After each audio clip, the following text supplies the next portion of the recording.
Howdy, everybody. Everybody. How y'all doing today? I'm uh doing all right. Just had a little Halloween shindig last night.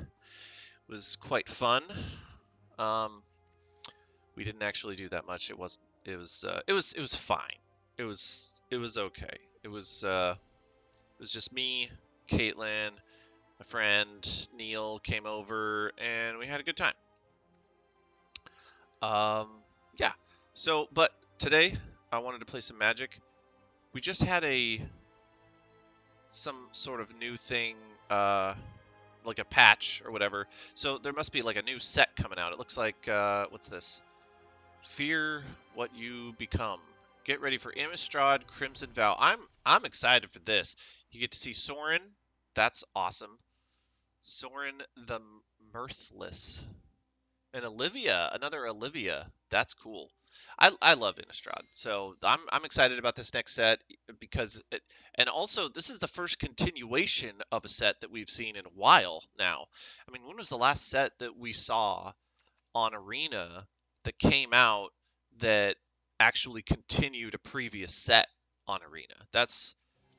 This might be the first. I mean, a lot of these other sets that have come out for historic. Um, I don't know. I think it's just been a real long time, I think. Let me just double check just to see like in historic what we've got because um yeah, I was thinking okay, so like Zendikar, there's been other Zendikars, but there this wasn't a continuation of an arena set or a set that had been released on Arena. The last Zendikar set was pre-Arena, so that wasn't a continuation. Kaldheim was brand new. I love it, but yeah, didn't wasn't a continuation. Doesn't have a continuation as far as we can see. Strixhaven, uh, not a continuation as far as I know. Forgotten Realms, that was a brand new concept, which I think is really cool. Innistrad, the last Innistrad we've seen was like actually kind of like an Eldrazi set, but that was a while ago, long time ago, before Arena was even a thing, I think. So that's really exciting. Ikoria was a one of. Theros was a continuation of a previous set of Theros, but that was uh, even further back than I think the latest Innistrad set prior to Midnight Hunt. And then you have, well, I'm not counting the core sets. Obviously, the core sets are going to be continuations of themselves forever. That's just a given. Um, War of the Spark, I was really hoping that there was going to be a second War of the Spark because before that there was Ravnica. I guess so. Ravnica was the last continuation set, and there was a Ravnica prior to this Ravnica that was a lot of fun way back in the day. So this newer Ravnica was really cool to see. Um, I love the dual lands that I guess it's we call them pain lands or shock no yeah shock lands, not pain lands. Um, what is it?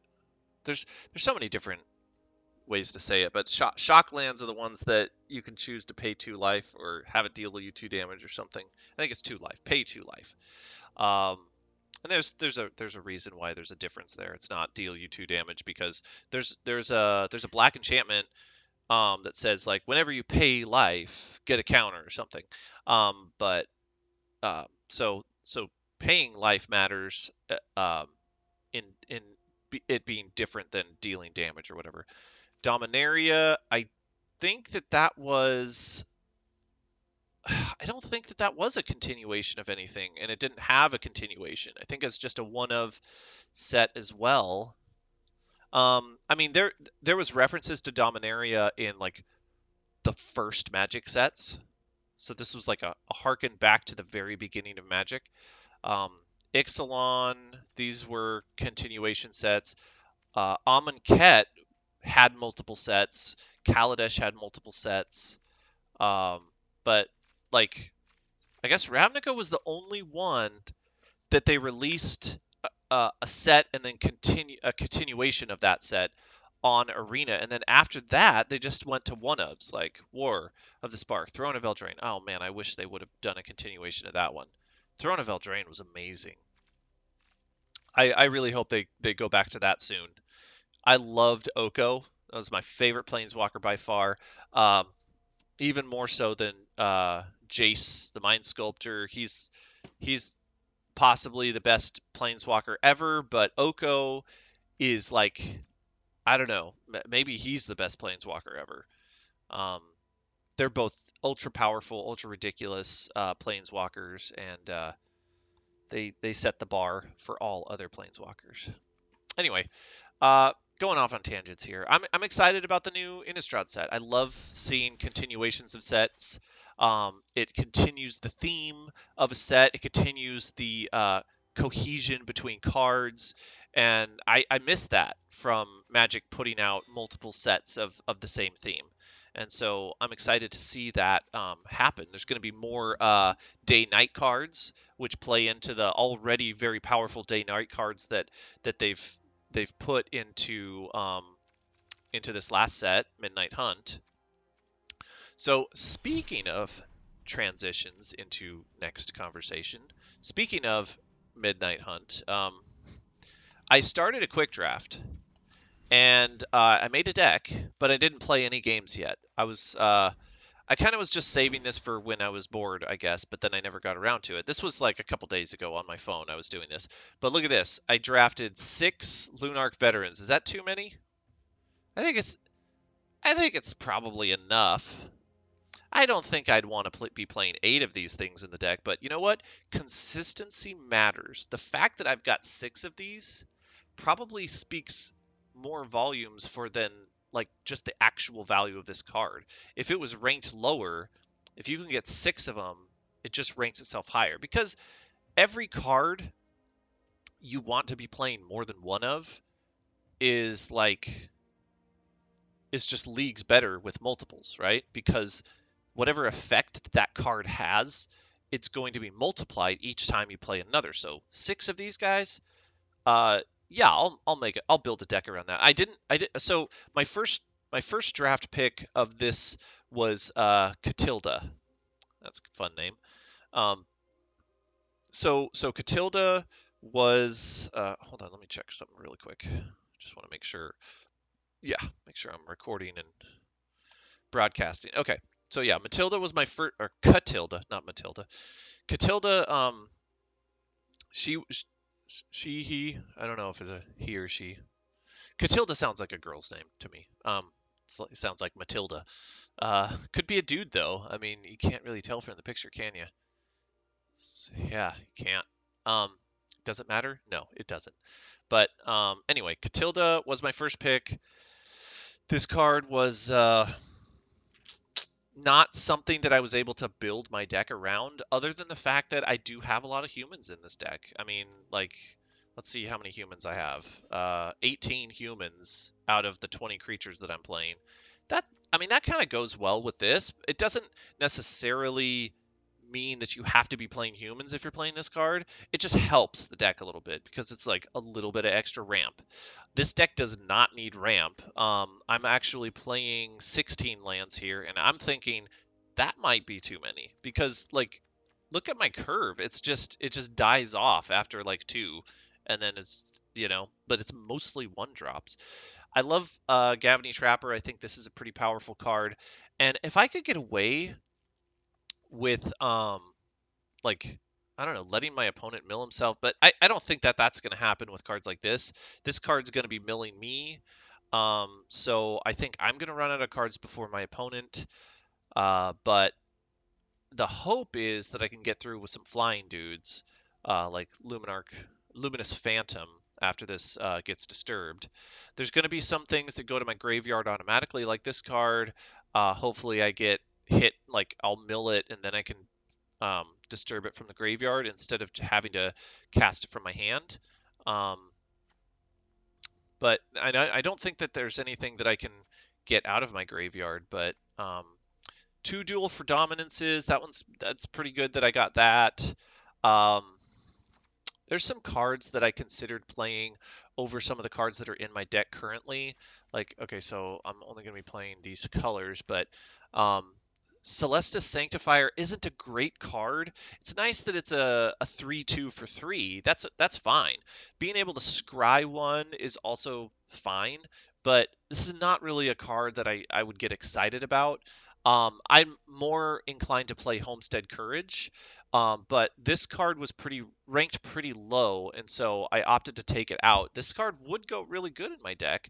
I love that it has flashback. I love that it has, that it gives your creatures vigilance. That's really important in this format for some reason. But I'm playing other cards instead of that card. Like I could take out Howl of the Hunt for Homestead Courage. Um, that actually might be a good choice to take out Howl of the Hunt, but the fact that this has flash kind of makes it nice, and the whole vigilance concept works very similarly to the untap of this card, and the fact that it's this is 2 mana for 2/1 counters, but this one is over the course of possibly 2 turns. Whereas Howl of the Hunt, it's just like instantaneous. This one works better as a uh, uh, like a combat trick. This one you can't really use as a combat trick because of sorcery. So I think that's why I'm opting for Howl of the Hunt. I think that that's why this card's ranked a little bit higher, is because it does have flash. You can get away with maybe it's not ranked higher. Maybe I'm just playing it because I don't have as many green cards. Yeah, I've got fewer green cards, so maybe like I wanted to play some green cards, and they have a similar effect. Let's be honest. I mean, you could interchange this with Homestead Courage probably to the same effect most of the times. Um, but let's see here. Another card that is pretty good in this deck is Burly Breaker. So this is going to be my high-end card. The fact that it shifts into a Ward 3 Werewolf could be very devastating to my opponent. 8/7 is pretty wicked, but the fact that it's got Ward can make it very difficult to deal with. Surprisingly, yeah. Even just a Ward 1 can make it difficult. And you have players that will forget about Ward, and they'll go through with casting something, not thinking, "Oh, I need an extra mana," and then they're like, "Oh, why did I do that? I didn't even read the card." So, Sigardian Savior. Sure, yeah, this card's great in this deck. I've got a lot of low cost cards. I've got a lot of things that are going to the graveyard. Hopefully, I don't mill this card instead of some of these other cards. Because like Eccentric Farmer mills cards. I don't think I have anything else besides that gets cards back from the graveyard. And that's unfortunate because I did see a couple going around. There's some green cards that say like return a permanent from your graveyard to your hand. There was a couple of those that I saw, but I just couldn't swipe them because I was picking other cards like Luminarch Veteran um, or Gavony Trapper. So I was like concentrating on cards like this. So maybe that was a mistake. There's let's see, what are some other cards we could talk about before we start playing?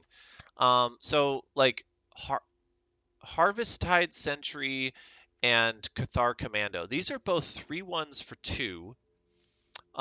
This one has a sacrifice ability and it has flash, which is kind of nice. But this one, the Coven Unblockable, that can come in handy, but I'm guessing that um, this is probably one of those cards I could have taken out. But again, it's green, and I'm trying to play my green cards here because I want to be able to play Katilda and not have to like split my mana too much. Dual Crafter Trainer is a pretty good card. Double Strike's always a nice effect, and I've got a lot of Coven. It seems like I have several Coven abilities in here. Yeah, Coven Duel for Dominance, Coven Harvest-Tide, dude. Um, did I skip one?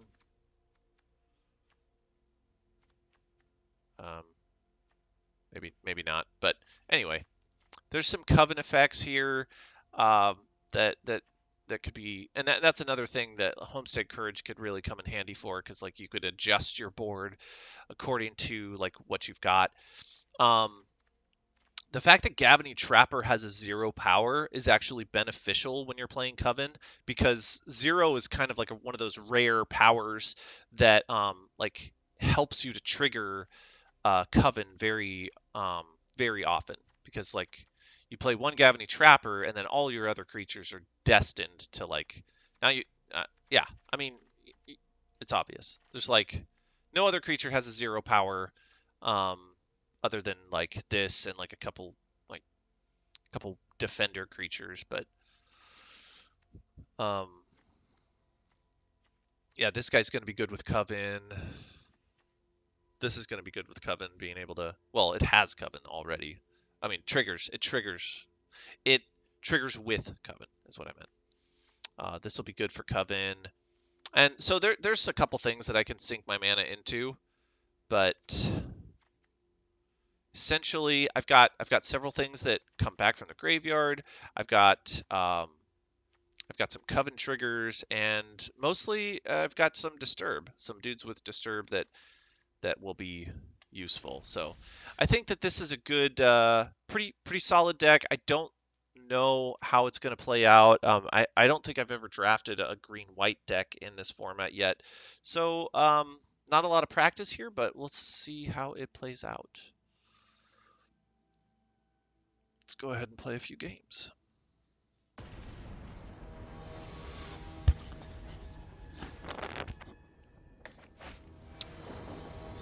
See how we do. My rank went down. I'm like silver now because the new season started, so that might make it a little bit easier to move this game along. Maybe I'm just kidding myself. Maybe I am a silver player, just not good enough for the big leagues. I think I made diamond status once in draft, and since then it's been mostly what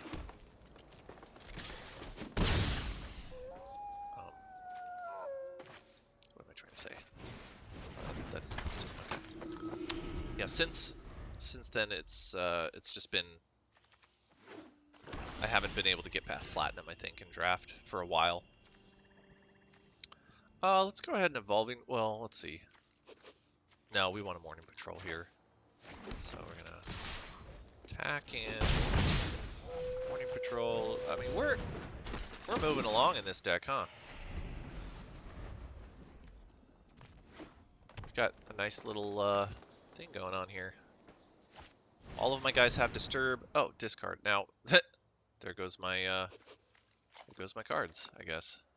I want to keep Duel for Dominance. I think that I can probably...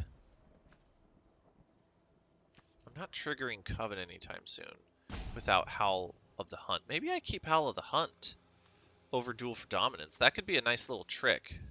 So, yeah, I guess let's get rid of these two cards and keep Howl of the Hunt. But this guy's going to be wondering, like, what could be better than Howl of the Hunt? Oh, nice. Okay, that's pretty good. But we're going to keep the mana open for Howl of the Hunt, I think. I mean, we don't really need to be tapping anything yet, so might as well get that 4 damage in and keep Howl of the Hunt up just in case he tries to kill something. Oh, no. Well, there goes my Gavany Trapper, but you know what I can do is Howl of the Hunt, make this a 3 power, and now I can trigger Coven. You might be thinking it would have been better to put it on my morning patrol, but I definitely want to trigger Coven. He's got a lot of discard ability. These guys can't block, so we're just going to attack right through them. It's nice that both of these have Vigilance now. Oh yeah, this gives Vigilance permanently. That's cool. Not only that, but it does untap.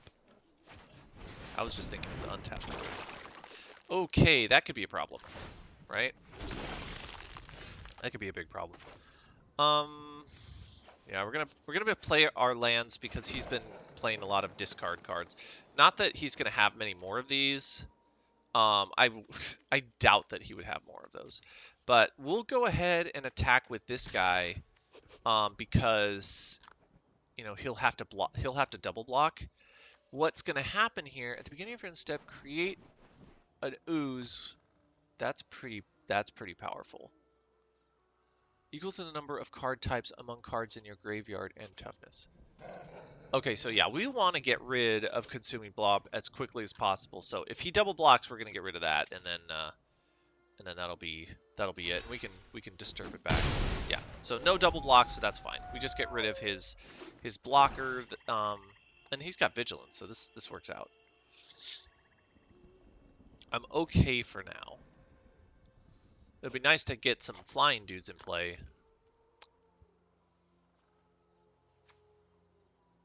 Yeah, all my dudes become flying if he kills them. So he's in a rough position right now. I'm attacking for 3 every turn, and if he kills any of my guys, then I have some more unblockable dudes. Ooh, that's kind of scary. I mean, it's not that scary. Okay, that could definitely... Well, it's not going to survive the dude, but you know what? I'm going to cast him, because that's what we're at right now. We don't really have much options here. He's going to be producing one of these guys every turn. We want this guy to die now. We're out of cards. We just need 7 in the air. We need to get into the air with some of our dudes, and then we can finish him off. Been gaining lots of life. Yeah, even just one of these dudes, that's 7 turns away from death. What's this? Okay, so he got through with the ward. Ah, nice. Okay, that's pretty nice. Damage target creature. Oh, because something went into the graveyard, it got bigger. Equals the number of card types among cards in your graveyard. Equals that number +1. Card types. Okay, so this is a new card type in his graveyard. All right, so let's see. I can't kill this thing, but I kind of want to block it because I want to get my guys into the air. So let's go ahead and double block with these 2 guys. And he's got menace, so I can't block him with just 1. But we're going to go ahead and double block here so that we can get these guys into the air. We want to see some dudes fly at his face. That's what we need to see happen soon. Sooner than later. Hopefully sooner. And we have enough mana to do 1 of these for now. Oh, jeez. That sucks. That really sucks. That's a card that couple of cards that I wish I had been able to put in my deck. Let's go ahead and mill this, and then that gives us mana for our Luminarch Veteran. Let's see what we get in our graveyard here. And then we can return a land.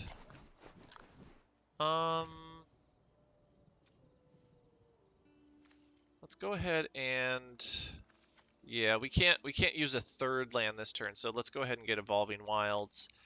It sucks that we lost Dualcraft Trainer, but I think what matters here is that we'll be able to get a flyer in play. And now he's got 7 turns to live. I've got less than 7 turns to live if I don't have enough blockers, but you know what? Luckily, I can actually attack with this guy now. He could double block with both of his little dudes, but then that just puts him in the graveyard, and I get rid of one of his threats, and that's okay. Is he not blocking? No, he's going to block. Is he going to double block? Yes, he is. That would be the smart move. Get rid of this guy and keep this in play. I'm making some rash decisions here. I'm trying to finish him off quickly, and it's not working. So I'm playing with very I'm playing high risk right now. High risk, low reward. I should have kept Duel for Dominance over this Howl of the Hunt, I was hoping that I'd get like a combat trick out of it, but he just kept making me discard, so I was kind of forced into a rough situation. Oh, okay, that's good. He loses a life. We want him losing life. That's good. We're gonna have to like take 7 here, probably.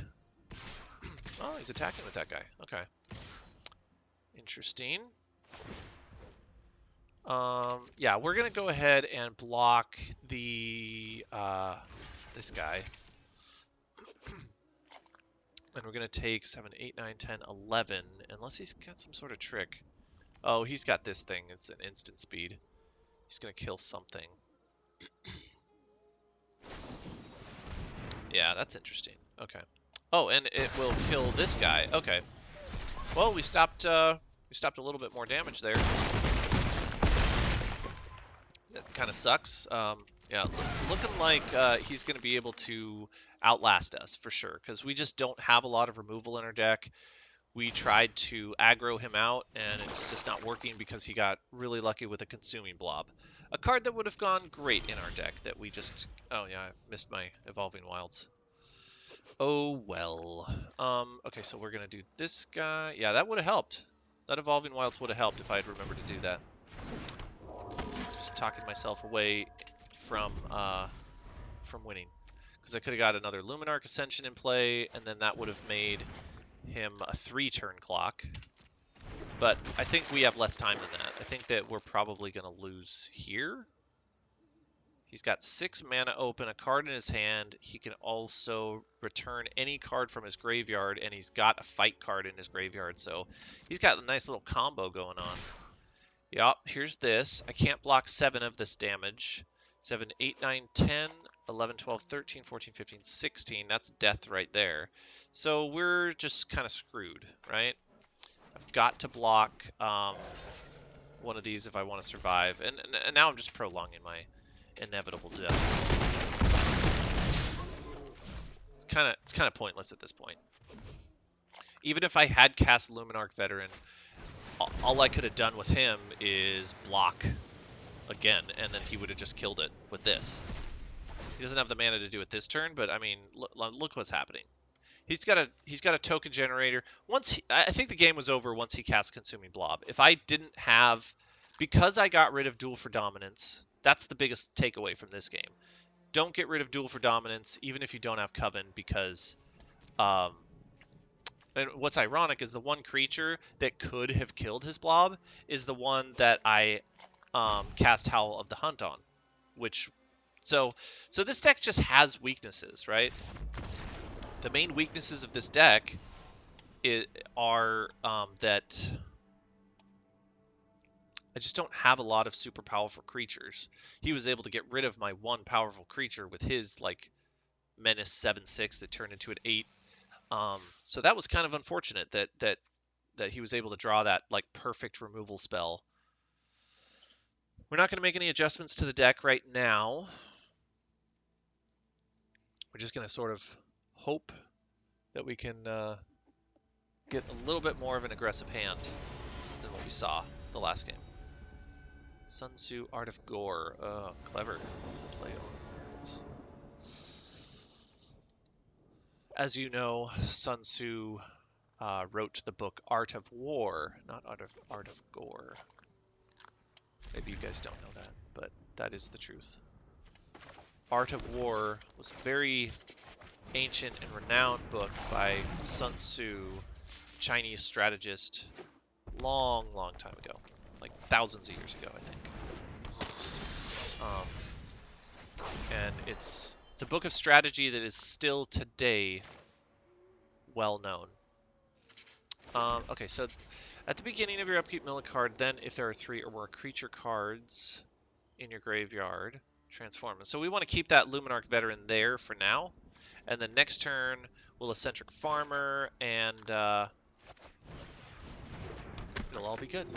Maybe I should have Veteran first, but we wanted this to like trigger as quickly as possible. And we're not going to attack. We're going to let this thing flip as quickly as possible. Yeah, he can go ahead and swing in for... Actually, no, it's got first strike. There's no point in blocking right now. Just take the 1. It's just 1 damage. You might think, oh, but he's better as a flying 1/1. No, well, it's still not worth it. Knowing that we have an eccentric farmer, I think that, yeah, I mean, he'll be able to pump this thing next turn, which kind of sucks. We'll be milling a couple. There's a creature. We'll return. We can return a plains. I don't think we need that. Well, we don't want lands, so we're gonna return Evolving Wilds because we want as few lands as possible, and this will thin our deck of lands. We could go ahead and attack here. That's a good move. So this thing's gonna trigger with one more creature in the graveyard. Nice. So okay, so he should have attacked first, because then he could have bluffed. Ah, nice. Okay, we got our 3/3 now. If a creature card is exiled this way, you may exile... No. At the beginning of your mill card, then if there are 3 more creature cards, you may exile a card from a graveyard. If a creature card was exiled this way, put a counter on. At the beginning of your upkeep. Okay, so we missed that trigger because it had already been past the beginning of our upkeep, because it just transformed this turn. Okay. We could Evolving Wilds this turn, or we could double Lunarch Veteran. I think double Lunarch Veteran is better. So even though we don't want to be drawing lands and we want to get this Evolving Wilds out of our hands as quick as possible, I think this is a very strong play here. There's no reason why we wouldn't want to do that. Let's go ahead and attack with our Hulk. This thing would get bigger, but we're going to risk him double blocking so that we can get rid of his menace creature, I think. I don't think I care that much about his stinger. If he's pumping mana into this every turn just to deal an extra 2 damage, that's actually really good for us. So we're kind of hoping that he didn't block, so it doesn't matter.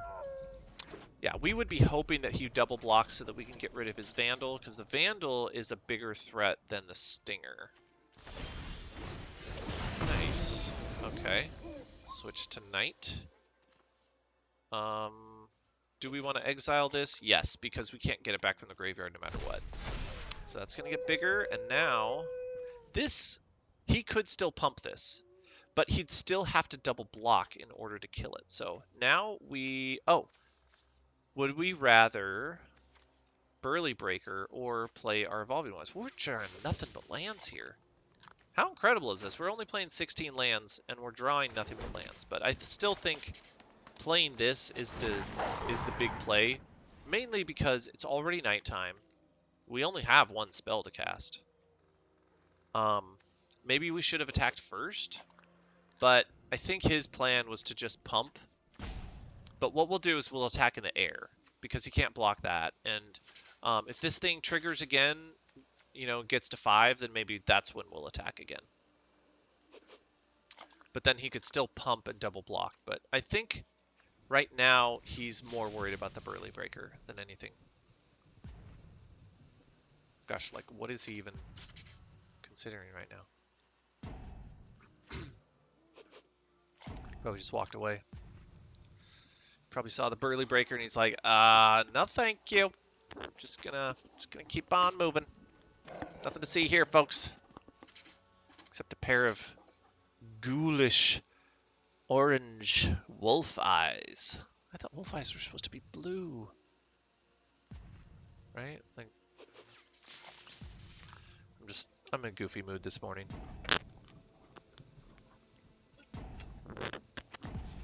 Do I seem more talkative than usual? Definitely have had some coffee this morning. Let's go ahead and attack in the air. Get a couple damage out of the way. We're sitting pretty here. Pretty. Next turn, we're definitely going to be Evolving Wilds. I don't think there's a single card in our deck that costs... No, there isn't a single card in our deck that costs more than 5. And we're not drawing more than 1 card a turn. So this is definitely the card we're playing. For a land next turn. Wish there was something I could do with these other lands besides play them. We have some mana sinks in our deck somewhere. We'll get there.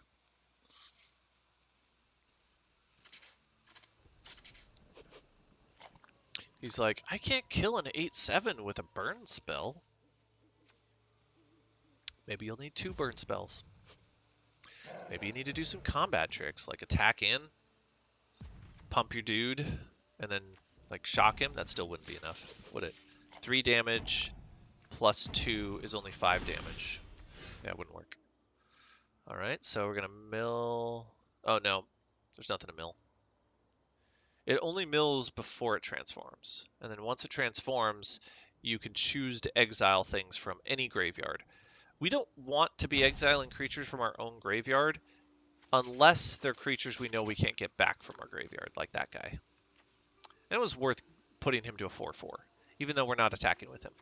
Like, keeping us perpetually in Night saves us from taking damage from Brimstone Vandal and keeps this guy big, so I think he just walked away from the game. Providing commentary for nothing happening. It's a cold November day here. The weather's pretty cloudy out. Let's talk about the weather, since this game is just dry as hell. Silver Tier 1. Oh, I made it back to Tier 1. Woohoo!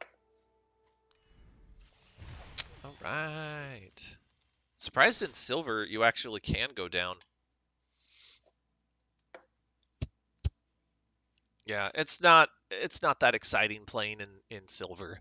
You don't get as many good players as you would in higher ranks, but we'll get there. It just started this new season. You know, there's not a lot of benefit from watching these games, is there? Watching low-ranked games. But, you know, I hope that anyone who's watching these videos are not watching them solely for gameplay. I mean, I hope that you're getting something out of this other than just, like, strategy. Equinox. I feel like I've played this guy before. He's bronze, so if I have played him before, maybe not in draft. Let's see. Yeah, we'll keep this. This is a very decent hand. Here we go. Opening hand, Lunark Veteran. I'd be very surprised if this isn't in all of my opening hands for every game. Ghoulish Procession. Very good card. Let's go ahead and play our Dawnheart Prime.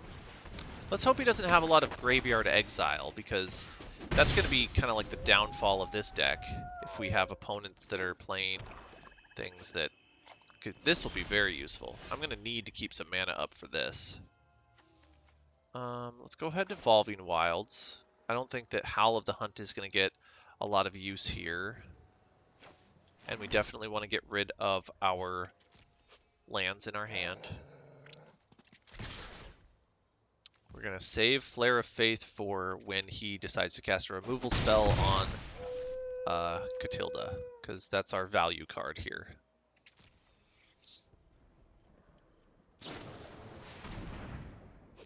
Okay, yeah, that helps us a little bit, but it helps him more.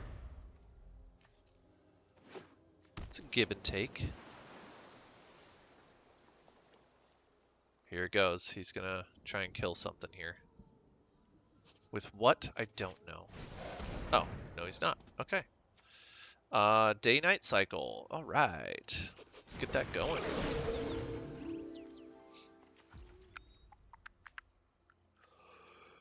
All right, let's see. We're going to search for... I think it doesn't matter what we search for, but let's search for a forest. Yeah, we've got more green mana symbols in our hand than white mana symbols, so that's why I chose forest. We've got an even number of forest and plains in here, and I'm playing a lot more white cards in my deck than I am green. Not a lot more. I'm playing 1/2 times as more white cards than... Is that the right statistic? I'm playing I'm playing 10 green cards and 15 white cards in this deck, but we're looking for a green. And we're keeping this here. Yeah, okay. All right. Let's go with the plains. Drew a plains. Hey, don't scratch the chair, little girl. It's a little kitty cat. I tell ya. Oh yeah, we can cast this because we can tap our humans for and we're not attacking this turn. So why don't we do this? Because we could tap. Let's see here. Add one. Humans you control have tap to add 1 mana of this creature's colors. We won't be able to do anything anyway. Why don't we? Because I think what we could do is we can use this creature's ability at the end of our opponent's turn. So we're just going to let that happen. We're going to hope that he doesn't... we're going to hope that he spends most of his mana on his turn doing something. Oh, okay. Well, never mind. We're just going to do it now then. Yeah, I think... Wait, why can't we do this? We can't do this. Oh, you have to tap it to do that. That's why. Okay, so we can't do that. And this is going to get tapped. Let's go ahead and just tap it for mana then. We're going to tap it for green. I forgot about this ability, but not that it really matters. Oh, look at that. It untapped? Tap or untap. Well, that's weird. He chose to do it. That's weird. It counted as an untap. I wonder... That's funny. If he chooses to tap it... Ah, yes. Okay. Definitely doing this now.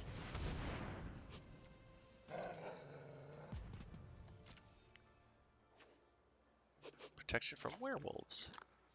We do not want this thing to die. So we want to save it at all costs. It's a human right now, so it should get indestructible. Unless he's got some sort of trick right now. It looks like he's trying to do something. I don't know what he's got. Ah, nice. Okay. So we just countered his defense trait with this card. That's the whole point of that. And now since we used that, we can't really do anything else with our mana. So let's go ahead and play Burly Breaker. He's doing this again. Okay, so he's tapping this, and because... Yeah, we're gonna try this again. We're gonna add green to the mana pool. We're gonna let this resolve, and then is it gonna untap? Does he... Nope, it doesn't untap. Okay, and that's fine. We're gonna lose our mana. No, we're not. Yes, we are. We're gonna lose our mana when we draw. Okay. What we're gonna do is we are gonna play... We're gonna play both. We're gonna play Burly Breaker, and we're gonna play Gavany Trapper.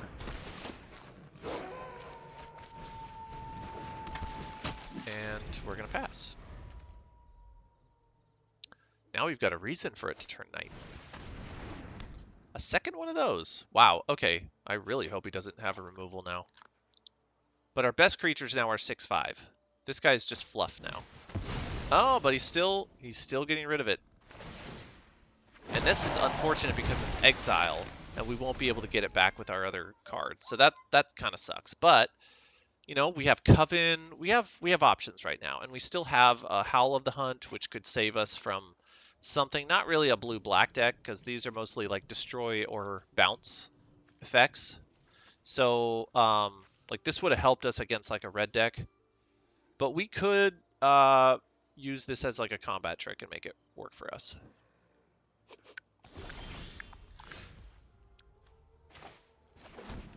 We're going to go ahead and tap his 2/3 and then attack with everything. Or do we want him to block our 6/5?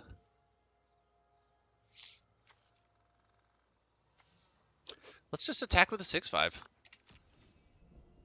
Kind of want him to block it. So, I mean, I'd rather him block than take 6. at this point. But he's just going to take the 6. Yeah. And then he's going to turn to Knight. Yup, he's going to get bigger, and his ward is going to get bigger, and that's going to make him a lot harder to kill. And we still got lots of mana for Howl of the Hunt. We're in good shape. He's got to cast something, or he's just going to die real quick. Ah, okay. Pretty good card. Could be better. Like, he needs to be casting zombies for this guy to start getting good. He should have played this first, but it looks like he just drew it. Ah, wow, okay. Here it goes. He's got to pay his 3. Is he gonna? Yep, he sure is. And then that gets rid of this guy. So that was a pretty good play. Very good play. We can't really do anything about that, so we're just gonna let it happen. Man, he's got a lot of this really good Eaten Alive card. Very good card. Yeah, we're gonna go to combat. He's gonna attack. We could have tapped something here, but you know what? It's probably better that we block and Howl of the Hunt, right? I would say. We're just gonna block here, and then we're gonna Howl of the Hunt.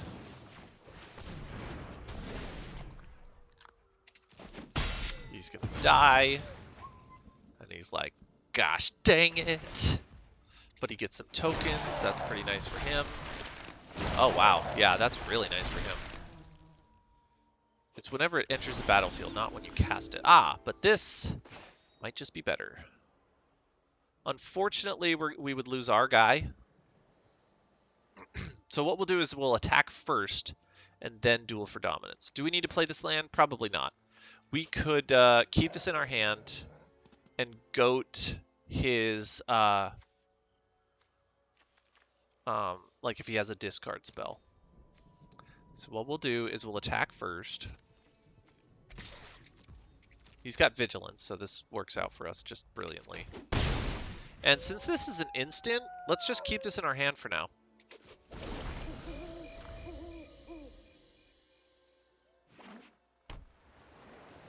We still have the tap ability too. Let's go ahead and use it now. Because he could have some tricks that put zombies into play. He's not going to attack into my 3/3. There's no way of making it bigger. What I'd like to do is get a Coven, and then I could really make use of this spell. So we just need one creature, and we're not drawing it. Maybe we do need to get rid of another card, another land from this deck. So much of our deck is just 1-drops. We're gonna attack with our Vigilance dude. He cannot block. Ah, okay. Pretty nice effect. He's gonna get rid of our Howl of the Hunt. That sucks for us. What we'll do now, I think this is the best time to do Duel for Dominance, because we're gonna lose Howl of the Hunt, and this guy can come back from the graveyard. So I think this is the right move. This guy's only gonna get bigger. He's actually gonna get some zombies right now from that, but we'll get a flying creature. And that's gonna do us a lot of good, I think. That also made his spell fizzle, right? Did he cast Geist Wave? Yeah, he did. Okay. It's funny. Could have used Geist Wave on his own dude. Instead, he lost it. We are going to let him take his turn. I've got 6 turns to kill him. That's fine. Oh, we should have tapped one of his dudes, I guess. But you know what? Doesn't matter now. Ah, nice. That's pretty lucky of us. Let's go ahead and attack in the air. Now he might have a way of killing his own dude, or like sacking him. And then he'll just disturb him, and then he'll have a blocker for the air. But right now, this is a more impressive card, I think.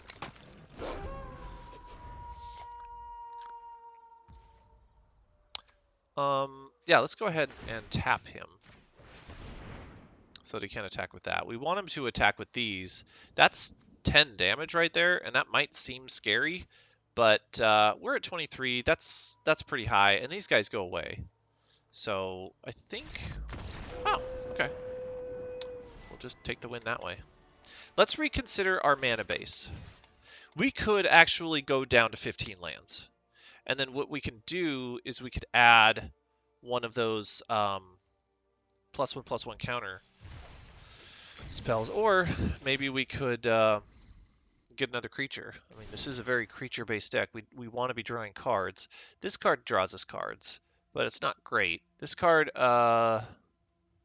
is like a scry ability.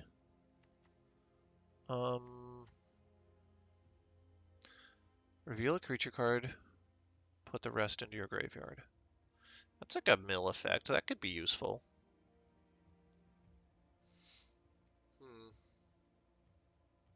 I just got flashback, so it works well with other mill effects.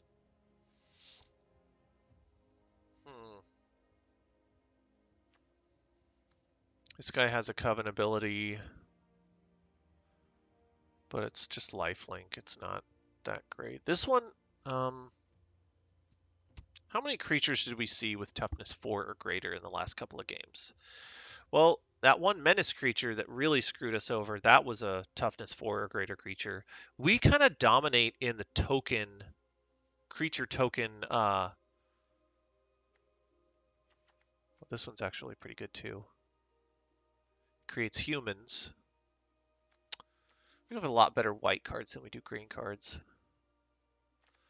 But we'll go ahead and we'll get rid of a forest because we know that we are playing a lot less green. And let's add a white. And then we'll play 15 lands. That's pretty low, right? And then we could also play, can't be blocked. Creatures power 4 or greater. This is not a great card. But equipments can be useful. I think, if we're playing 15 lands, we probably should be playing cards that cost like 1. Jack-o'-lantern could help us since we're taking cards out. We might need to put a card in that gets us mana, and this one could get us mana, or it could fix our mana. It also draws us a card, and that could be useful. Exiling a card from our opponent's graveyard could be useful, but we kind of can do that with the Sprout if we get it. I really wish we had something that brought something back from our graveyard, because that would be the most useful thing, I think. One of them into your graveyard. It's kind of like this, but worse, right? This having flashback is kind of nice. This has flashback too. I think we're going to go with Homestead Courage. Because it has flashback, because it's super cheap, and because because of that +1 counter and vigilance, we can make it work for us really well. You can put it on our flyers. I think that that's going to be the most useful card. And I mean, look, our mana base is like so weird for this deck. 15 lands, and 2 of them are Evolving Wilds. Like, we could theoretically get away with playing just like mostly just 1-drops in this deck. I'm pretty surprised that we were getting so much land at 16 lands in our deck. Hi, my name is Eric Brooks. Hi, Eric Brooks. There we go. This is perfect, right? We got Desprout, and we got 2 veterans, and we got 2 of each land. We got a couple of other 2-drop spells. This is great. This is telling us that we made the right decision in how we affected our lands. I'm just surprised at how many lands we kept drawing in the last couple of games. Is it better to play veteran first? No, I think not. I think it's best to get this Sprout out as quickly as possible, so you start milling as quickly as possible. If you're going to be milling yourself, you might as well do it as quickly as possible. Ah, look at that. Wow. That's nice. But we are not going to do that. We are going to... yeah, this kind of sucks. We don't like this card. It can't block, so we can go ahead and attack, but we don't like this thing dying, do we? Because it's going to kill one of our things, as it does. Not much we can do about it, though, huh? Let's go ahead and just get this out there and attack, and then I think that we'll win the race eventually. Unless he just keeps casting more of these things, I think we'll win the race. It's not a bad card. It's not rated very highly in Draftism, but I think it's pretty darn effective. It's like a removal spell and a creature that is like a 2-1, 2-1 for 2 isn't the worst thing ever. That's pretty nice. Yeah, he's trying to get us to block, and we're definitely not going to block here. Nice, okay. We definitely want to get rid of this as quickly as possible, so how are we going to do that? We don't have another planes, unfortunately. But we could do this on one of our creatures and then duel for dominance, but I don't think that would really help. What would help the most is this. If we attacked in and then tricked him into blocking. We're going to do that. He's not going to block probably, but I think that we're going to be winning the race if he doesn't block. If he keeps not blocking, we're going to be putting a lot more creatures into play, and we're going to win that race eventually. Him dealing 3 damage is not enough to kill us before we kill him.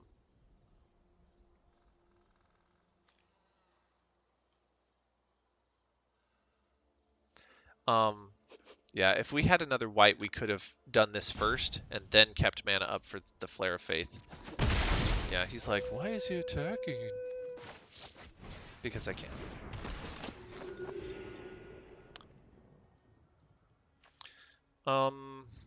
Yeah, this isn't going to do us much good until we start getting Coven. And we're not going to get Coven anytime soon. Until we, I don't know. Maybe until we mill the right cards, or... I don't know what's going to happen. Yep. We're going to let that hit us. Hopefully he doesn't have some sort of, like, sack spell or removal spell. Because if this keeps up, we're in really good shape. Oh, that's pretty good. We want to get rid of that as quickly as possible. And I'm not sure how we're going to do that yet. Yikes. That's ugly. I don't like that at all. Another non-token human you control dies. Let's create another human. Yikes. Yikes. I don't like it. No me gusta. Mill creature. Nice. Okay, we're going to leave that in. Oh, wow. Can't use it yet. What we can do is we can attack with everything except that he's got this 1/1 in play, which kind of sucks. So, I think what we're going to have to do is kind of nothing. We kind of got nothing, huh? Kind of have to wait until he attacks. Kind of sucks, but this is kind of the only way that we can do anything.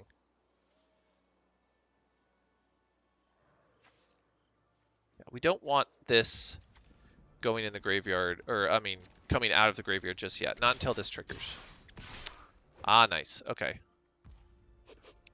He's got mana up, so that kind of worries me a little bit.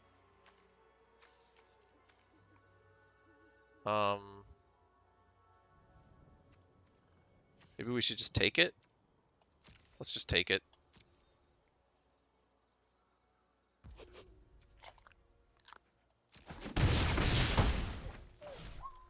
I didn't want to risk him countering my Flare of Faith to try and kill this guy off. It's going to be a while before this guy gets really useful for him, except when his creatures are dying and he's getting 1/1s. That guy's pretty powerful. just have to sort of hope that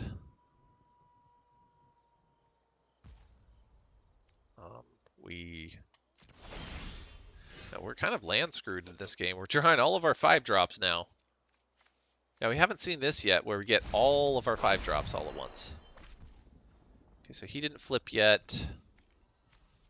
We definitely want to play this. But that is going to take away our ability to trick him. But it is also... You know what? We should have flashed him in play. I don't know why I didn't think of that.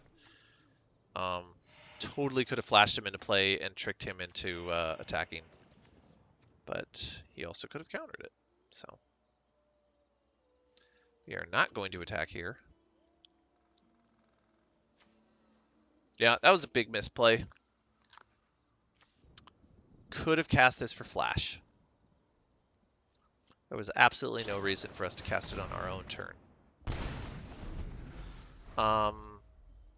But the race is back on, right? We're not losing the race because he's got better creatures than us at this point.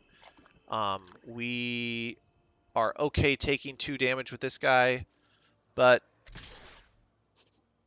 now that we have a way of removing, I don't know, maybe we should go ahead and kill this thing because we can remove that enchantment. The beginning of your each opponent. Yeah, we could do this later. Nice. Okay, let's go ahead and do that. He's going to get a human from this guy, and he's going to get to draw a card from this guy. But we're going to trigger our Death Sprout, or our Death Bonnet Sprout, which is kind of what we want to do. And we want to kill this thing. Seems like he's going to have some sort of spell, but you know, we have to try. We have to try and get rid of this guy best we can. Oh wow, I'm surprised. I am very surprised that that happened. So this only triggers once per turn, so he's only going to draw 1 card. Oh, we did lose our guy. Okay. That's right. Okay, so we lost our guy, so even if he does... well, he'll flip, or he'll flip now, and then it says, at the beginning of your upkeep, enchanted permanents controller sacrifices an online permanent, then that player loses a life. That kind of sucks. Okay, but we'll go ahead and attack with it, won't we?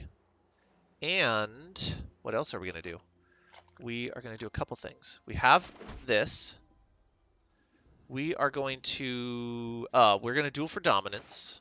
Absolutely duel for dominance on our Hulk. On his card draw guy. Yes. We don't care that it didn't get the +1. That's fine. We need more white mana. So we're going to get some white mana with this. That's a given. We can't do these guys yet. But we can do this on our veteran and attack with it. Let's do that.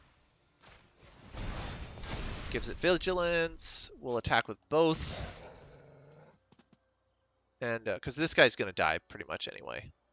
Or we could have sacrificed our veteran and taken a damage, but I think it's better to just let this guy go. Even though he got bigger and is more useful, the enchantment is on him. So we're just going to keep sacking everything all the time. So we don't want to have to do that. We got ourselves a 2/2 that could block us 4/2, and we want it to die, so this is good for us. Oh, okay. He's going to let this happen? Or does he have a spell? He might have a spell. Nope. We'll let it happen. Okay, we're both at 8. But I've got a lot of stuff going on. Oh, no, not another one of those. Those are lame. We don't like that card. Ah, nice. Okay, so we're going to play one of these dudes. And I think we're going to play another one. Yeah. Okay. Counter it. Play. We're gonna play another one. Yeah. Flip the Switch is a pretty good card. And I know that a lot of blue decks are going to be playing that card, but, you know, it's not that big of a deal for him to be countering a 2-drop from the graveyard. Oh, this is... Wow. That's surprising. Okay, so we are in danger of losing very quickly now. We need to pull something off. And that wasn't going to be it, I don't think. No, we needed some life gain, or we needed a mana to do this. Yeah, that would have been nice. Return up to two creature cards from your graveyard. That would have been the one and only card that could have done anything for us, but honestly, I don't think it would have done enough for us. Because this card would have killed us automatically. If we didn't gain any life, which, you know, we could have been gaining life with these guys. This is gonna go on the stack, but we're not gonna survive.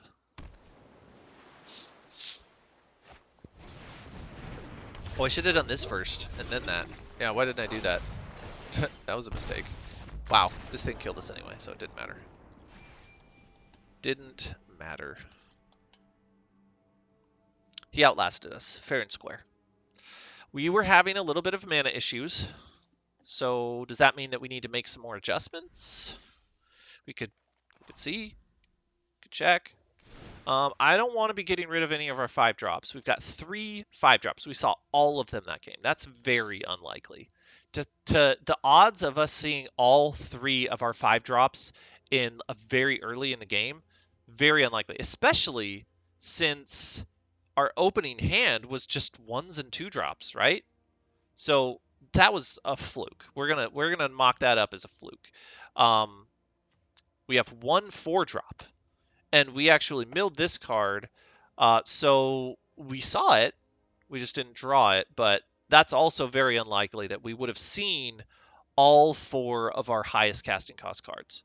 So I think that if we were to like trade a card out for another card, we should be looking at cards that are like our 3-drops, because our 4-drops and 5-drops are great, and I don't think that it's very unlikely that we'll see as many of those as we saw before. Eccentric Farmer, it's fine. I don't think it helps us a lot, but it does play with the theme a little bit. So we'll keep this in here. It did help the one game where we had a Death Bonnet Sprout, and then we were able to accelerate it with this. Morning Patrol's fine. I mean, essentially what we'd be doing is taking out a card. Maybe we take out Howl of the Hunt and put in a Homestead Courage. Howl of the Hunt is really nice, but it's not a fight card. It's a combat trick at best. And it works with the deck, but if we're going to be playing, 15 lands, 3 mana might not be the right fit for us.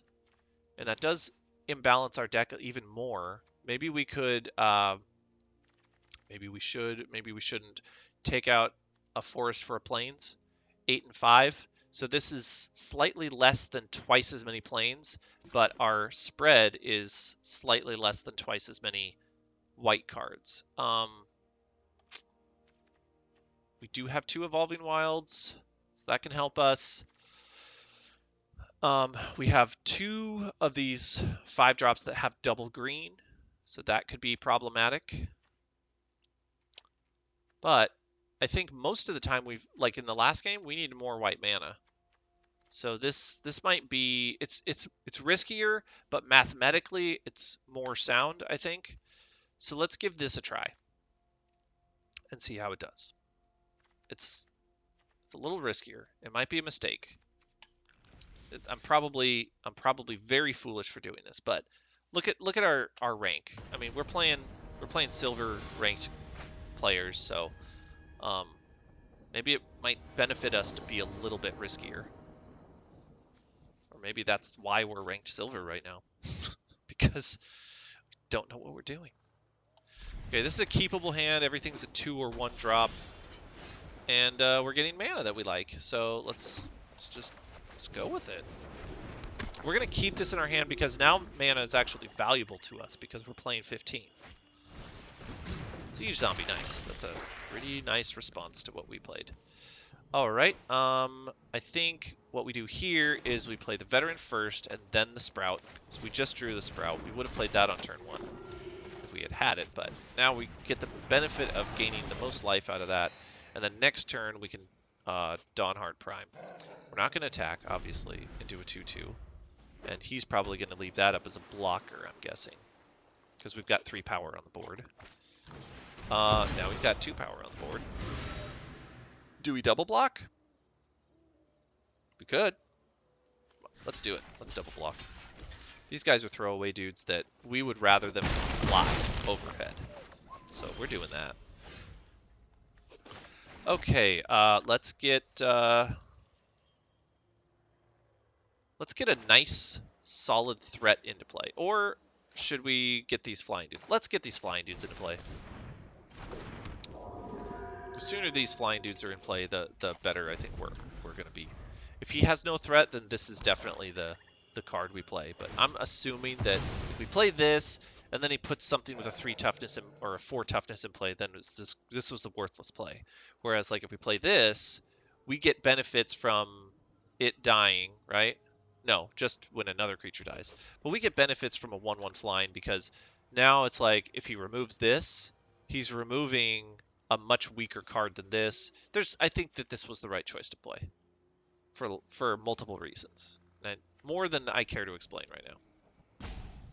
But we are going to Evolving Wilds, and we're going to look for a rule of thumb. We've got more white mana castable cards than green. We've only got 2 green mana symbols, and we've got 1, 2, 3, 4 white mana symbols. So we're going to look for a white. Even though we have tons more white in our deck than green, we're going to look for a white. Because that's what we need right now. And that was the right choice. It was the white choice. You like that? Bet you like that. Okay. Let's start off with this card and see how he responds. Because we have a Flare of Faith in hand, but this isn't a human. So that might not do anything. And now, let's go ahead and attack. See what he does with this. Let's get Vigilance. We're going to keep this in the graveyard. Oh! It's not nighttime, so this works perfectly, doesn't it? We're going to give it +2. He's going to deal some extra damage, and he doesn't die. Oh, no, not extra damage, I guess. Because -2, yeah, okay. I think that was a good play. Oh, that was also a good play. He's got a lot of removal, doesn't he? But he's wasting it on our 1-drops, so that's pretty awesome. Let's go ahead and play this guy. And we'll play our Gavany Trapper second. Oh my gosh, wow. Wow.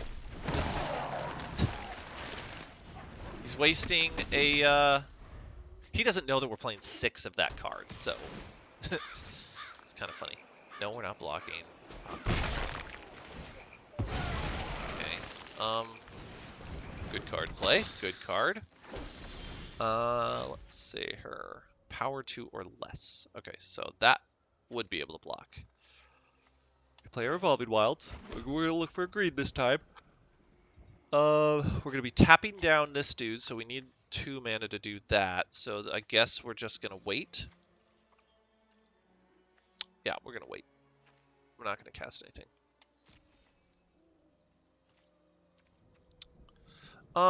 We could give this a counter, but I don't think this is the one we want to be giving counters. We're going to be using this to tap things down, so I don't think we need to be giving it counters.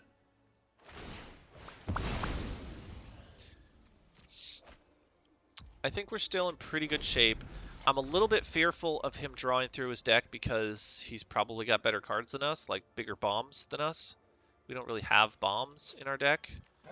we don't even have any... Oh, we have one creature in our graveyard, so if we did get our best creature that brings cards back from the graveyard, we can't. We're not going to hit more than one. This is our opportunity to tap down his 4/2, so we're going to do that. We're going to take the 1. Is he going to cast anything? Yes, he's going to cast a giant dude. That's going to be what we tap down from now on.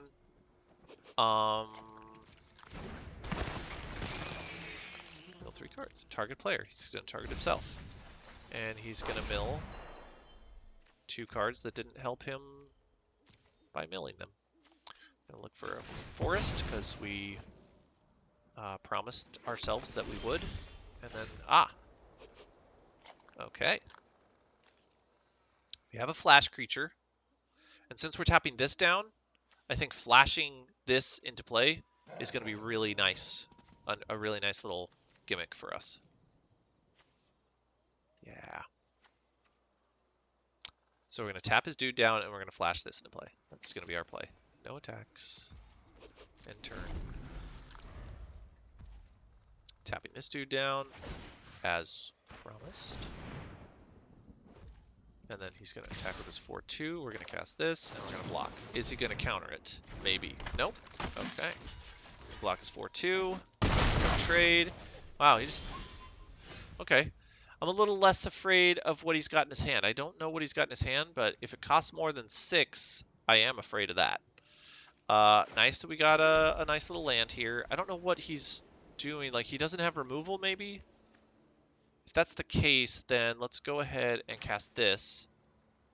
And we're going to wait to cast Homestead Courage until he benefits from the Vigilance.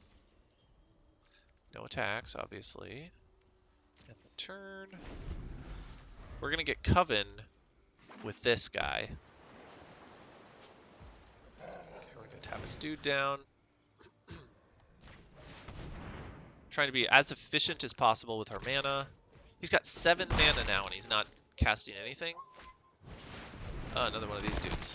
He must have something that's like an instant speed trick because, oh, he lost one of his really good cards. That card's brutal. So we're really glad that he lost that card. Alright, so we're going to cast our Veteran. That gives us Coven. What can we do with Coven? Coven will give us a +1 counter on a creature when we cast it, which doesn't do us much good, but we have this guy also. So this is good. That's really good for us. Oh yeah. Oh yeah. That's really good for us. We can tap our creatures for mana now. This guy and this guy can tap for mana. So really we just have the 2 mana for this guy and then 1 mana. And I think we're going to save it. We're going to save this. And we have Coven. What am I missing here? 3, 4, 5. Yeah, we can't pump anything yet big enough to handle one of his 3/6s. This guy can't be blocked by creatures of power 2 or less, which he's got a 3/6, so that's not going to help us. No attacks. End the turn. I think our only chance is to hope that he doesn't have a removal for Katilda, and then we can start like really railing on him. I'm going to tap one of his dudes. We are going to take the damage. And... oh, that sucks. Nice. Okay, we definitely have enough mana to do this, which is really nice. And we don't have Coven anymore. So that kind of sucks. We will have Coven if I put this counter on another dude. So let's put it on.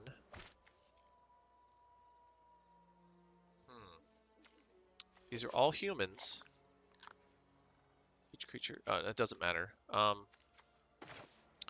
We're gonna put the counter on this guy. I think this is the most useless guy, and we want him to be the one that gets bigger, because being the most useless guy means that he's the least likely to get targeted by removal, and that's why we want to put it on him. And it gives us coven. It was going to be one of these two guys that we put the counter on. We're going to go ahead and activate this. We can do that as an instant speed, but are we going to be attacking? Well, we can't tap his dudes down. He's going to be dealing us 7 a turn. Let's go ahead and do this right now.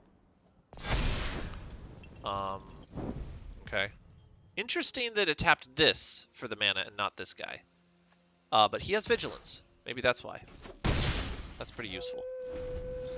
So our creatures are going to get bigger every turn, and eventually, yeah, no blocks here. We're going to take the 7, go down to 8. We have one more turn up. Nope. We have less than one turn now. But what can we do here?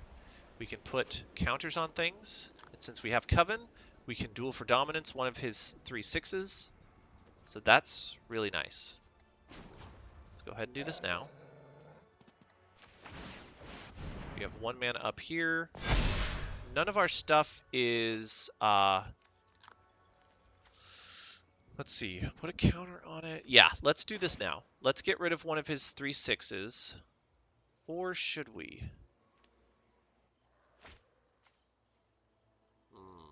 This is the tough one. I don't think we should do anything right now. Save this as an instant. He still has enough mana to counter something, and he also could like remove something in response to something. So this becomes unblockable, but we're at 6. He could easily kill us. I think 4, 2 or less. He could block with this, and then we'd have to like duel for dominance in response, and then we would trade. That might actually work really well. Let's go ahead and attack. This is a really risky play. We're attacking, assuming that he's going to block with his 3/2. When he does, we're going to duel for dominance, kill one of his 3/6s, and then he'll be 6/1, and then they'll trade, and then he'll only have 4 power on the board, and we can block one of those 4 powers.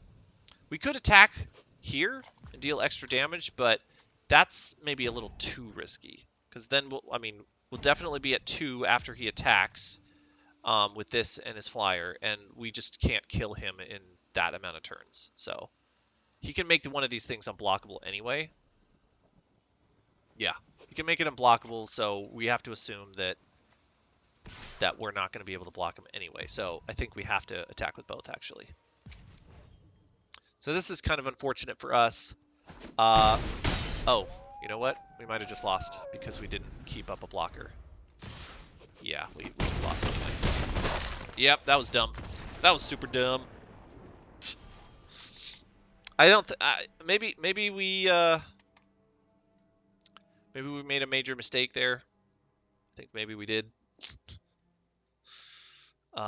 Something we didn't see was that it's tricky with all of the mana that you have to keep open with that card, Katilda.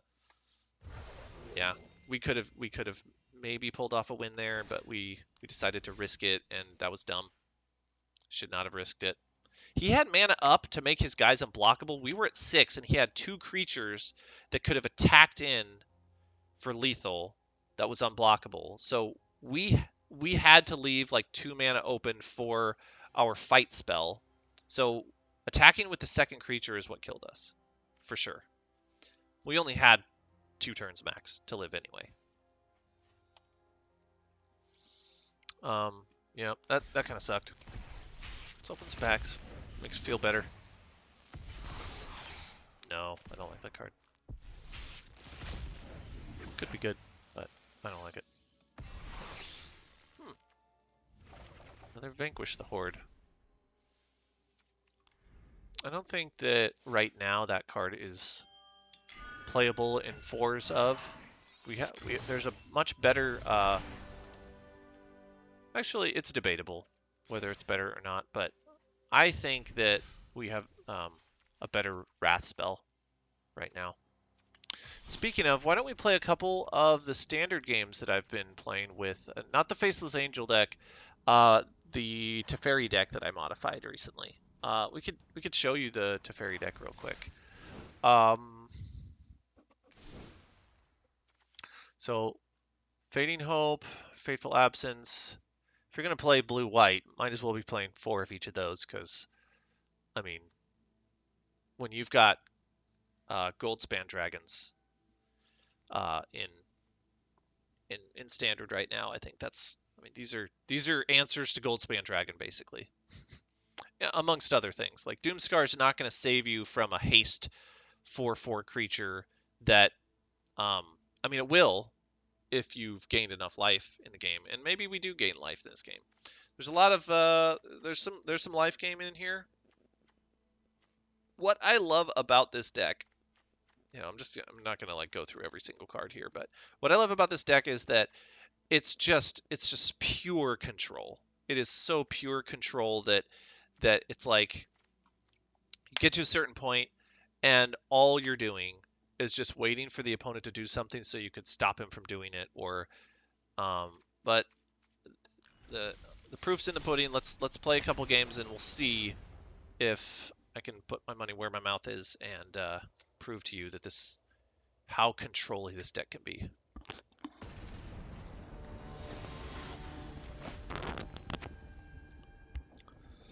Snow rain.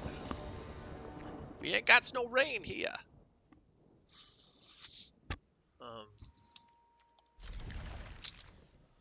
I'm not even looking at my hand. I'm keeping it. It's probably bad, but no 1-drops, so let's play this. We're going to foretell this next turn. Oh yeah, we are.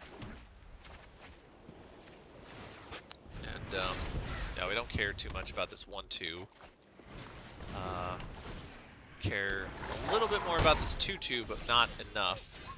Oh, we got a land. Okay, that's good. We can bounce something. We can bounce this. Oh, we can't bounce tokens with this. We have to keep that in mind. But we can kill his token with that. Or we can behold the multiverse at the end of his turn. We'll see what we need to do. We got options. Okay, yep. Cool. So we'll see what he puts his counter on. If he puts his counter on his 1/2, we divide by 0. If he put his counter on his 2/2, then we would have Fateful Absenced this creature. Since we're doing this, he can recast it at the end of his turn, but he does lose a counter from it. We need mana pretty bad, so we're gonna take the mana.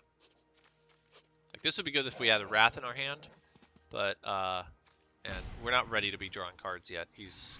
We don't have like few enough cards in our.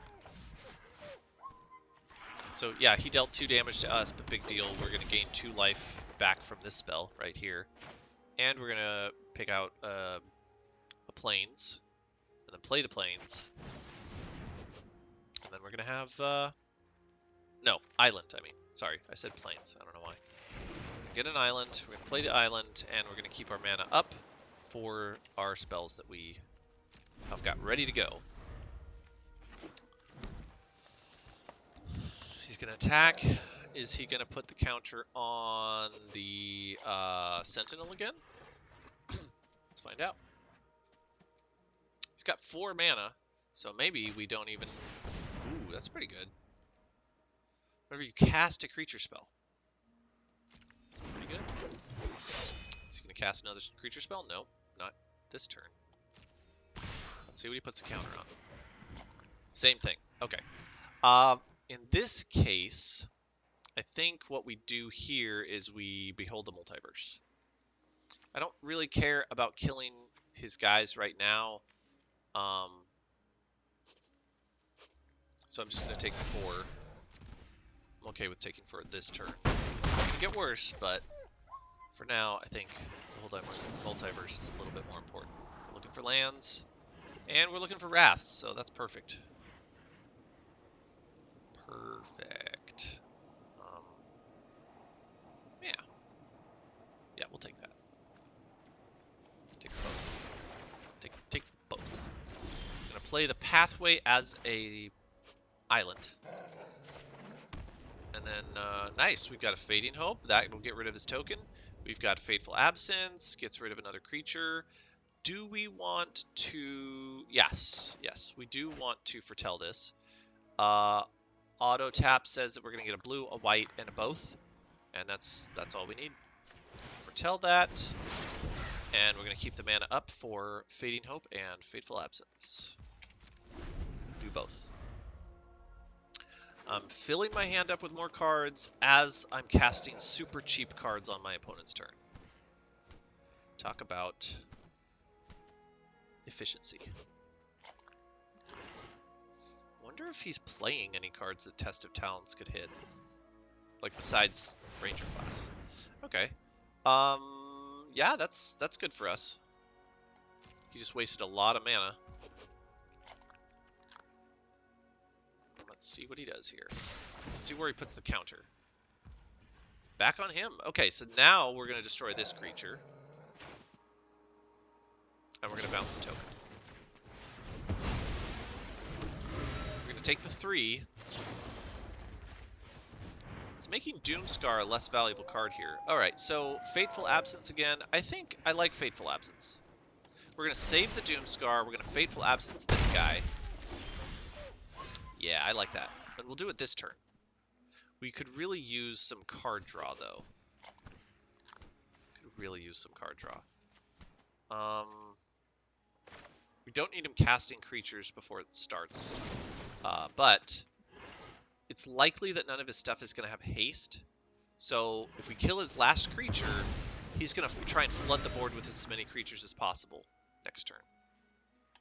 And we do have a Test of Talents in case he tries to cast like a non-creature spell, but chances are he's going to be trying to cast creature spells only. Unfortunately, we don't have enough mana for Memory Deluge. Okay, that's not bad. That's not bad. If he casts a second creature, we'll save our Fateful Absence for our Doomscar. It looks like he doesn't have a second creature, so I guess we're going to Fateful Absence his Outrider instead of Doomscar. We're saving Doomscar for a double. Yeah, we can afford to Cosmos Elixir here. That's going to get a head start on the life gain, and then eventually gain some card advantage with it. So if he casts more than one creature, we're definitely Doomscarring. And here it is. This is a great scenario to start Doomscar. That's beautiful. That is beautiful. Okay, no need to cast Fading Hope. We're just going to move to our turn. We're going to Doomscar now. We've got 2 mana up for whatever. And then eventually we're going to Memory Deluge if we can ever get to that. But we just 3 for Rundum. Oh, that's pretty good. Oh, damn. Oh, he's got Hexproof. We can't... Oh, shoot. This is going to be really tricky. We can't Fading Hope that thing. I was not expecting a Cragplate Baloth. Haste Hexproof. Wow. This is an underplayed card, isn't it? Okay, let's Memory Deluge now, so that we can hopefully get another Doomscar, which we didn't. I don't even know what to do here. We need land. We don't need a Test of Talents. The better land is this land, so. Gain some life, so that's going to help us, but what we really need is a Wrath spell. Oh, okay. Really need that another Wrath spell. Maybe we should have saved it. I mean, I had no idea that he was playing a Cragplate Baloth. No one plays this card. Destroy an artifact? Oh, no. We can Test of Talents that. Even though it's probably not, he's not going to have more than one of those in his deck. And who plays this? Who plays Tangle Trap?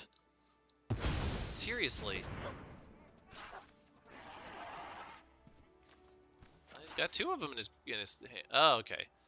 This is this is not a normal deck. I do not see a lot of decks like this. 2 Gigantosauruses, a Broken Wings, in addition to his Tangle Trap. Wow. Okay. This is a very strange deck, but he didn't have any other Baloths, so that's interesting. I mean, unless we top deck a Wrath spell, I don't think we're gonna make it to this. We don't have any blockers. No, that's not a top deck. Okay, let's go ahead and Deluge and see if we... Nothing. Well, there it is, but we can't cast it this turn. Unfortunately. We'll show him that we had it, just so that he knows that we could have got him if we had one more turn to survive, which we don't. So, we had a good game, and we're going to concede. So, that just came down to him top decking a Baloth, which was the only card that our deck was not prepared for. And it's not a very well played card. Not a well played card. That's the first time I've ever seen an opponent play that card. I've played it in some of my decks in the past and found that it ends up being too late, too little, too late. I mean, it's a lot, but still too little, too late. You end up like never kicking that card. When would you ever have enough mana to kick that card? Jeez.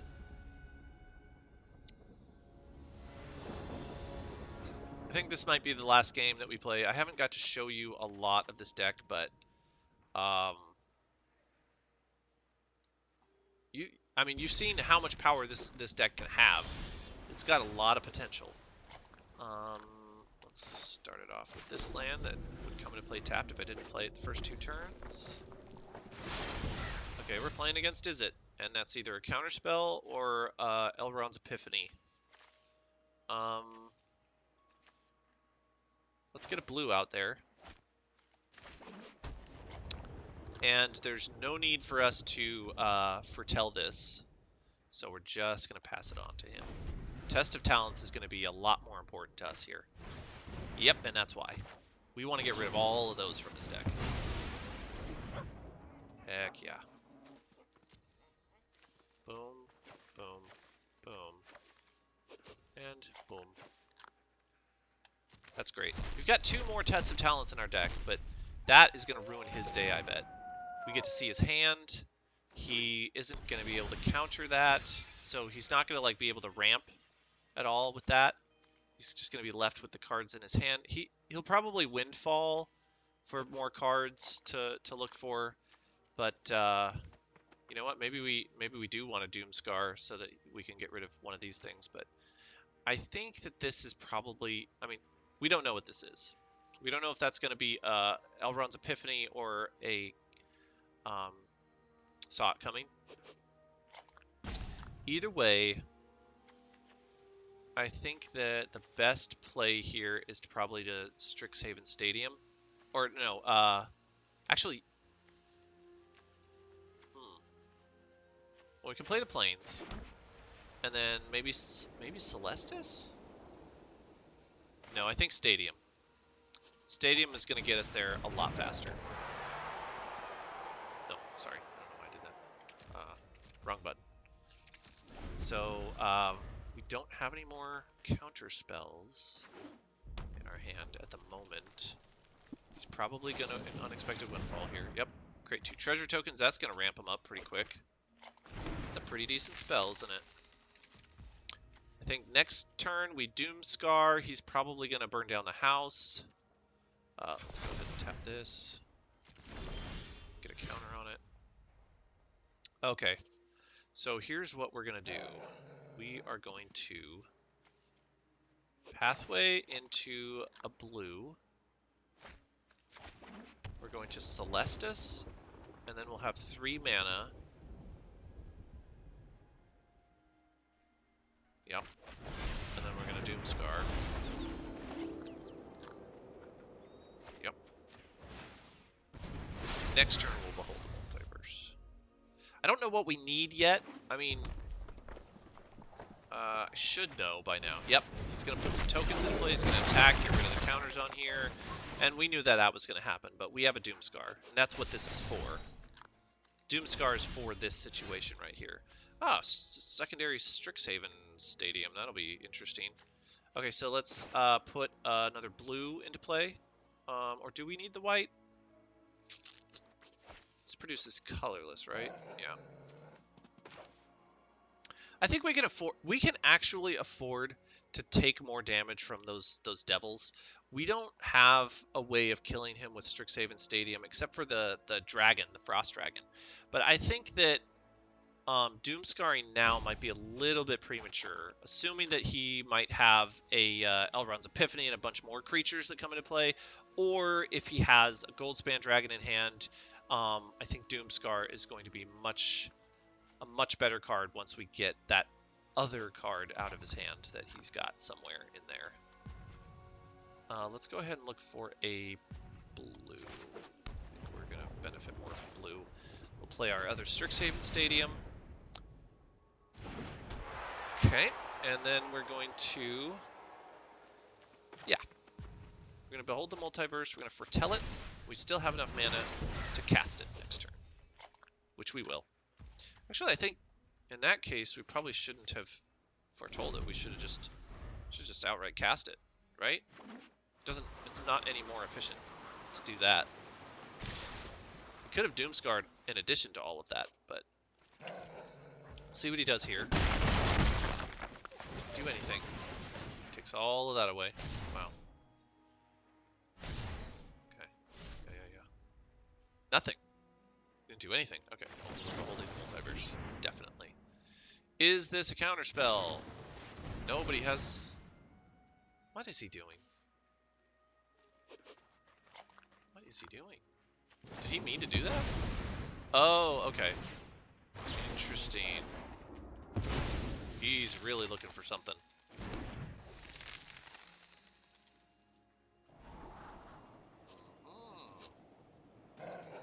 Don't need more lands at the moment. So we have a land in hand. But that Memory Deluge will definitely help us. Nice. I think we want to continue drawing out his stuff. I think Memory Deluge is going to get us there. We want to get this out there. But maybe not yet. We don't have near enough... Well, no, we do have close to enough mana to do this. We're not going to do it. Not anytime soon.